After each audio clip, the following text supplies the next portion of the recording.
Di dalam nama Tuhan Yesus menyampaikan firman Tuhan. Malam ini kita melihat Injil Lukas pasal 12, berbagi warisan. Lukas 12 ayat yang ke-13. Firman Tuhan mengatakan demikian. Lukas 12 ayat yang ke-13.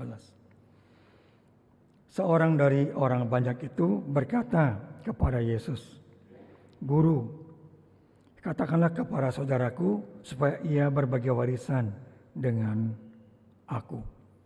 Bapak Ibu, kalau melihat ayat-ayat di atasnya, ayat 12, ayat 11, hingga muncul ayat yang ke-1, beribu-ribu orang banyak telah berkerumun dan Yesus mengajar mereka. Yang diajarkan ada banyak perkara, hingga muncul ayat yang ke-12. Roh Kudus akan mengajar kamu apa yang harus kamu katakan. Nah 13, satu orang dari ribuan orang itu berkata kepada Yesus, "Guru, katakanlah kepada saudaraku supaya berbagi warisan dengan aku." Bapak Ibu, apakah hanya satu orang saja yang dalam hatinya ada terpikir mengenai berbagi warisan? Atau dari ribuan orang memang hanya satu orang yang memikir hal tersebut? Apakah orang ini mewakili banyak orang bertanya kepada Yesus? Maknanya sebetulnya banyak orang juga kepengen tahu bagaimana ya itu warisan dibagikan. Orang pasti udah tua, mama udah tua, papa udah tua, udah sakit-sakitan. Ada bagaimana ya? Atau mungkin yang lain nggak kepikiran, yang lain nggak ada hati soal warisan. Hanya atau satu orang ini saja yang terpikir, yang ada anomali, yang nyeleneh, yang menyimpang. Nah Bapak Ibu yang di balkon, yang di bawah, saya tidak tahu hati Bapak Ibu bagaimana. Apakah juga sebetulnya dalam benak kita ada terpikir, papa makin tua, mama makin tua, kadang-kadang ngomongnya juga suka menyimpang juga, kadang lurus, suka main kode ngomong nanti itu benar, suka marah-marah, kadang-kadang nggak jelas. Ini kalau meninggal bagaimana ya? Atau memang kita sama sekali nggak kepikiran? Tolong dipikiran lah. Apakah demikian? Malam ini kita masing-masing masih jawab. Nah yang kedua, dikatakan, "Guru, katakanlah kepada saudaraku." Yesus ditanya sebagai guru. Bapak Ibu, kalau guru ditanya warisan, kira-kira ngerti enggak ya? Dia pengajar. Tapi kira-kira ya dalam hal waris-mewaris, apakah paham? Apakah memahami? Apakah mendalami hal tersebut? Nah, lalu muncul ayat yang ke-14, kita lihat. Lukas 12 ayat 14. Tetapi Yesus berkata kepadanya, "Saudara, siapakah yang telah mengangkat aku menjadi hakim atau pengantara atas kamu?" Yesus memberitahukan waris-mewaris minimal ada dua yang punya otoritas, yang punya kemampuan. Satu adalah hakim. Ini yang formal. Memang kadang-kadang ada juga orang-orang Tionghoa dengan dasar pemikiran orang-orang lama, keyakinan lama, mungkin agak berbeda pandangan. Hakim bicara hukum formal, mewakili hukum di mana kita bertempat tinggal. Di Singapura, di Indonesia mungkin berbeda. Lantaran kita di Indonesia Cianjur, ya pakai hukum Indonesia. Nggak bisa pakai hukum negara Tiongkok.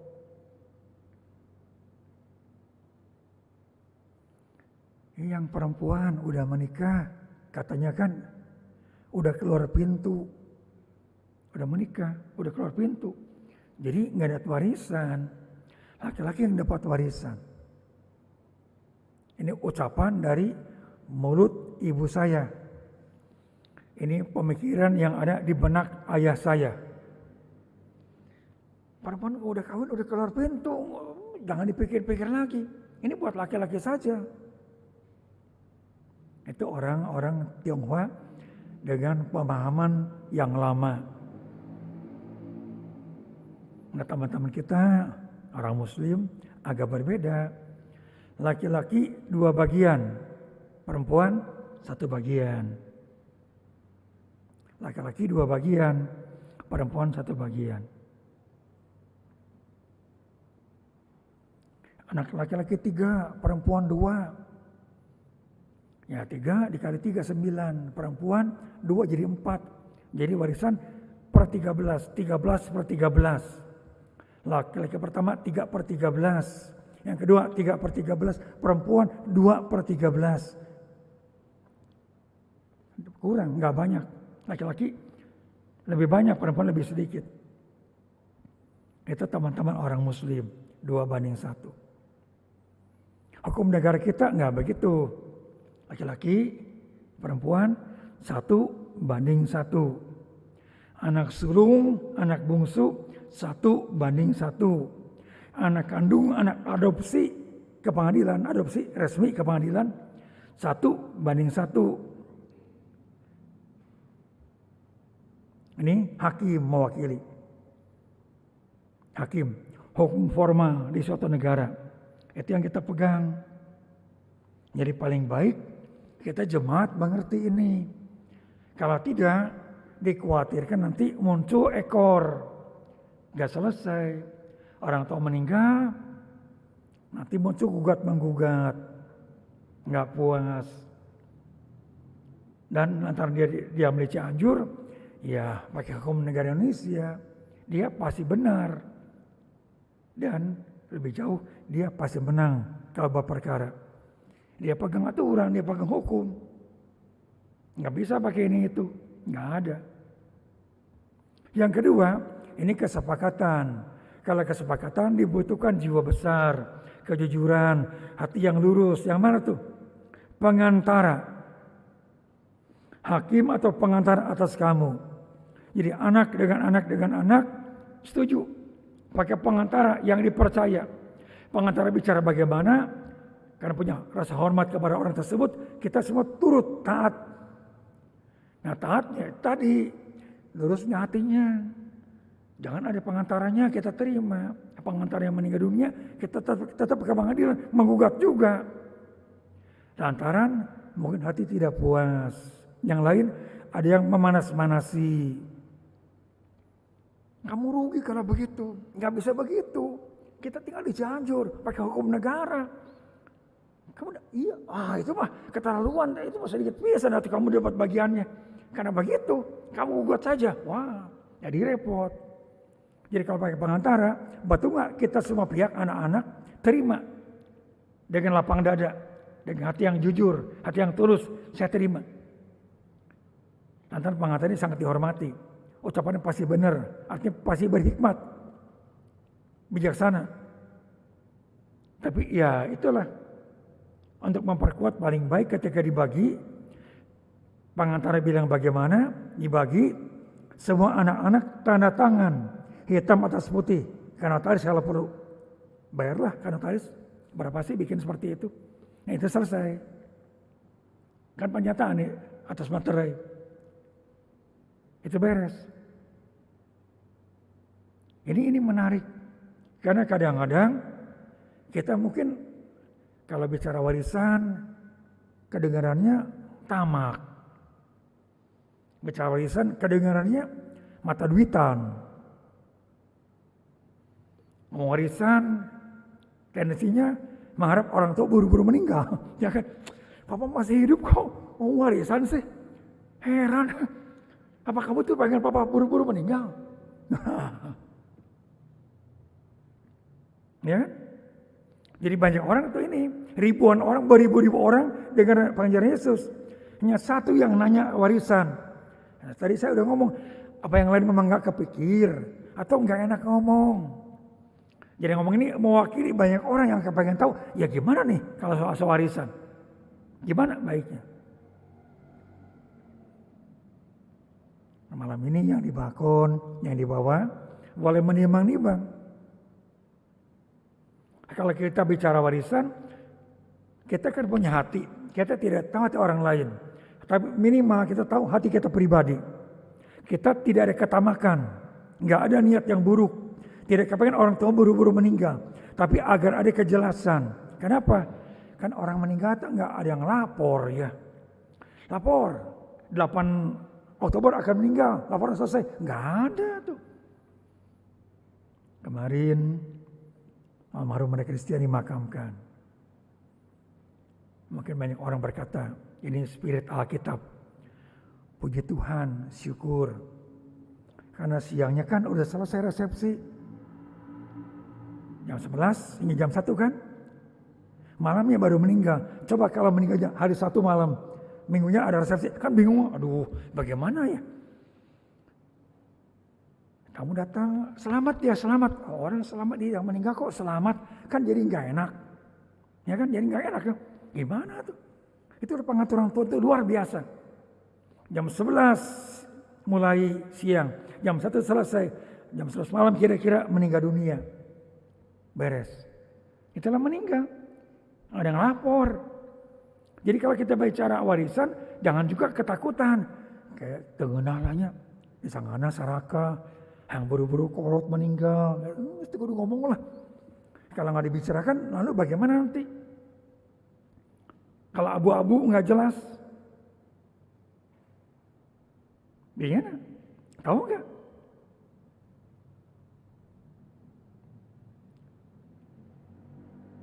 Saya bicara dengan ayah saya nggak sering. Bicara seperlunya.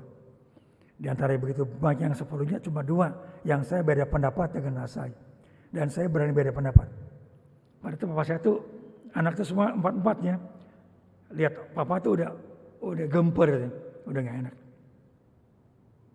1, saya ikut Yesus. Dia ancam bagaimana saya tetap ke gereja. Saya bilang, Pak, saya ikut papa. Papa jamin ke surga enggak? Kalau jamin saya ikut papa. Omongan papa. Kalau enggak, saya tetap ke gereja. Papa saya ini nggak bisa ngomong. Bukan nggak berani, nggak bisa ngomong. Dia bingung kan. Gimana? Yang kedua, warisan. Saya bilang, Pak, kita di Sukabumi, anak laki perempuan sama bagiannya. Nggak bisa keluar pintu menikah. Gimana papa ini? Kita orang Tionghoa. Oh, bolak-balik. Saya bilang, gini apa? Kalau anak perempuan nggak dapat, saya nggak terima warisan saya. Kalau anak perempuan nggak dapat, bagian saya nggak terima. Gampang itu urusannya. Karena saya nggak mau dia disangka laki-laki serakah. Oh, pongko pendeta, pas duit banyak gini, hawoknya, oh, kan repot nanti. Karena magari dibawa-bawa. Saya berkeras, itu beda pendapat yang kedua kali. Dan cuma 2 saja yang beda pendapat. 1 ikut Yesus, 1 warisan. Nah, bapak saya dalam tanda petik juga licik ya. Licik.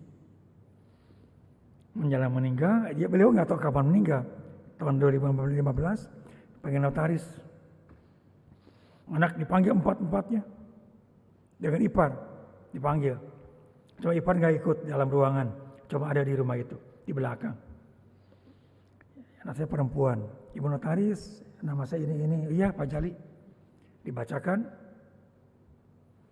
Itu harta orang tua saya 2 rumah dihibahkan kepada saya. Yang lain dalam tanda petik dipaksa tanda tangan di depan notaris, tanda tangan. Lantaran ada papa di situ, anak yang lain nggak berani ngelawan kan. Saya punya cici tanda tangan, saya tanda tangan. Yang ketiga perempuan tanda tangan, yang bungsu laki-laki tanda tangan. Ibu saya masih hidup juga tanda tangan. Dipaksa, KB udah tanda tangan. Itulah. Jadi sekarang saya yang dapat ekornya kan, dapat sulitnya. Kalau saya mau serakah, kan gampang ngomong kan udah dihibahkan. Kamu udah tanda tangan kan? Udah. Kamu udah. Kamu dulu terima kan? Oh dia terima kan? omongan papa.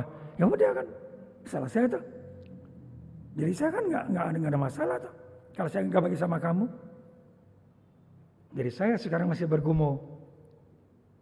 Dan saya bilang ya tetap dibagi lah ya. Nah, saya bilang nggak usah khawatir, tadi dibagi rata. Dibagi rata pasti. Nah, kita mengatakan, ada yang tanya kepada Yesus. Dan itulah jawaban Yesus. Apakah aku hakim atau pengantara di antara kamu? Nah, yang kemudian kita akan teruskan. Hakim menetapkan pengantara butuh kesepakatan di antara anak-anak. Nah, yang kita teruskan. Apakah benar hidup anak-anak sangat bergantung kepada warisan orang tua? Apakah sebagai anak kita sungguh-sungguh sangat bergantung kepada warisan orang tua jasmani kita? Kalau kepada Bapak Surgawi kita betul-betul sangat bergantung. Saya pribadi sangat bergantung kepada Allah, Bapak yang surga itu. Tapi yang saya katakan kepada orang tua materi, orang tua jasmani, apakah benar hidup kita ini sangat bergantung kepada warisan orang tua? Kalau nggak dapat kita bakal mati, kalau nggak dapat kita bakal menderita, kalau nggak dapat kita bakal jadi miskin, hidup bakal jadi susah. Apakah benar begitu? Kita buka Ratapan pasal 3. Ratapan 3 ayat 27. Ratapan pasal 3 ayat 27.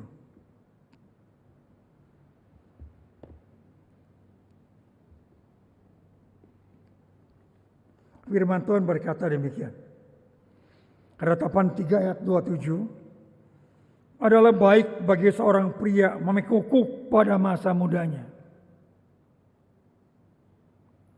Ini masih September, jadi gampang ngomongnya. Bulan lalu saya ke Banjarmasin. 3 malam, 4 hari. 15 hingga 18 Agustus. Saya balik ke Cianjur. Saya ketemu tiga contoh. Yang satu udah diomongi ya. Itu yang punya sarang walet. Saya nggak bahas lagi. Yang kedua. Seorang oleh familinya dikasih pinjem 1 kios. Jual bahan bangunan, dia jual pasir, pakai gerobak. Yang ngantar dia pribadi, nggak punya karyawan. Waktu itu orang ini umurnya belum 30 tahun, 20 sekian tahun, hampir 30, belum 30, sudah menikah. Orang Chinese, pakai gerobak dikirim. Sebulan, 2 bulan, 3 bulan, setahun, 2 tahun. Makin maju. Belakangan, tahun 2012-an, orang dari Surabaya cari distributor kalsibot untuk Banjarmasin. Di Banjarmasin banyak pengusaha kaya. Nggak tahu kenapa tuh orang Surabaya pilih laki-laki ini anggota kita. Kamulah jadi distributor di Banjarmasin. Dan dia mengatakan, barang masih di pelabuhan, datang ke gudang langsung dikirim. Ada yang pesan udah inden, udah antri. Datang ke gudang langsung keluar, itu ngitung untung doang. Dia ngomong dengan Camat Banjarmasin, herannya, di Bayar itu banyak orang kaya. Yang lebih kuat teman dari saya berkali berpuluh-puluh lipat. Itu orang pilih saya nggak ngerti juga. Dia sangat bersyukur. Satu, sarang walet, saya pernah ngomong. Ini yang kedua, kalsibot ini. Hingga sekarang masih jalan. Hingga sekarang kemarin Agustus masih berjalan, ini kalsibot. Yang ketiga, satu mantan ketua yayasan Banjarmasin, Kanaan. Dia dulu pertama kali Kanaan di Banjarmasin berdiri, dia ketua yayasannya, laki-laki ini. Dia ketuanya. Yang pertama kali. Orang tuanya jual mainan. Dia teruskan. Entah bagaimana, tutup. Ganti. Jual udang, kepiting. Dan dia bilang, Pak Dede, saya dulu pegang kepiting bisa luka. Sekarang setelah sekian lama, saya ngerti.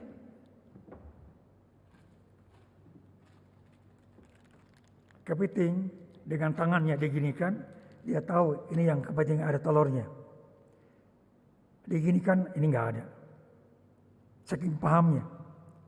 Ayam dari telur. Ini nggak ada. Semula dia tidak paham. Dia dulu ngerti mainan aja yang jangan paham. Kan dari orang tuanya, dia teruskan. Nah bagaimana berhenti? Kesini bisa ganti. Sampai begitu mengerti.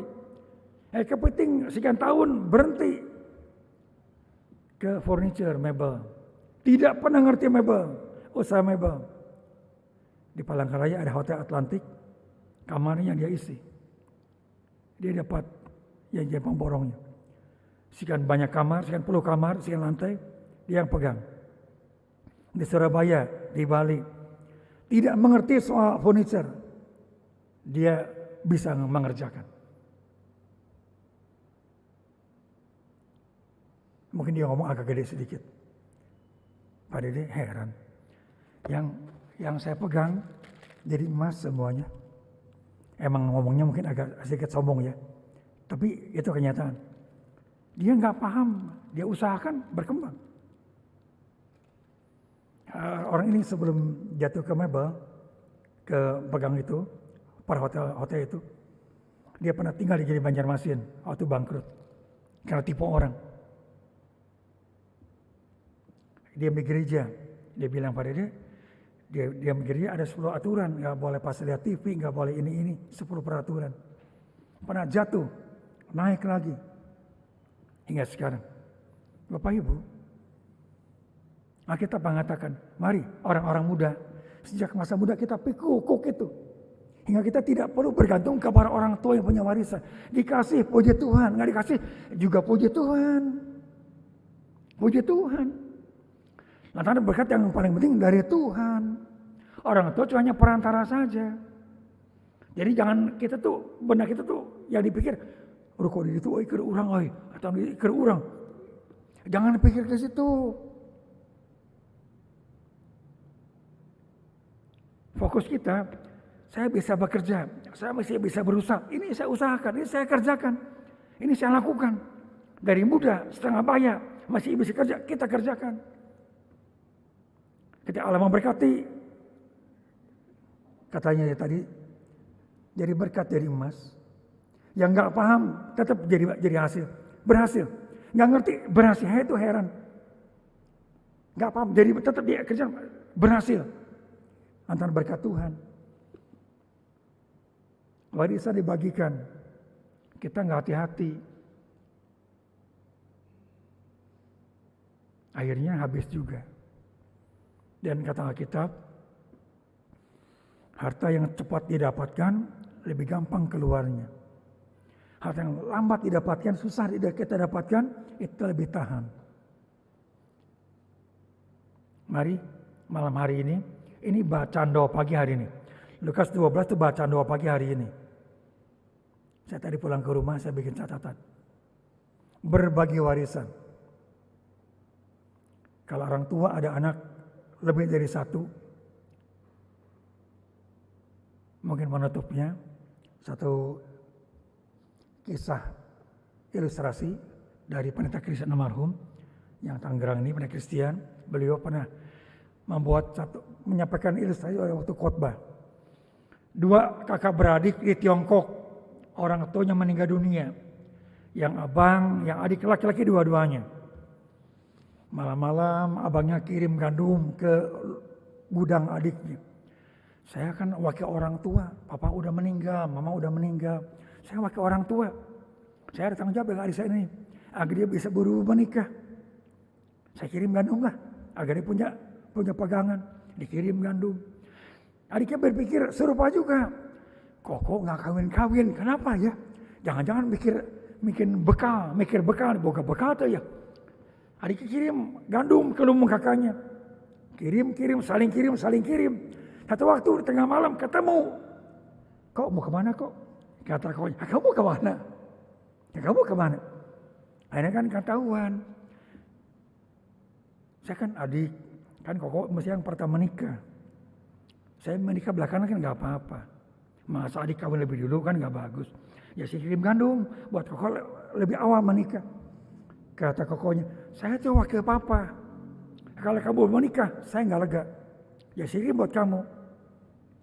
Bapak Ibu, yang punya saudara kandung, waris mewaris. Ingat yang tadi. Kalau bisa bantu yang memang lebih lemah, bantu mereka.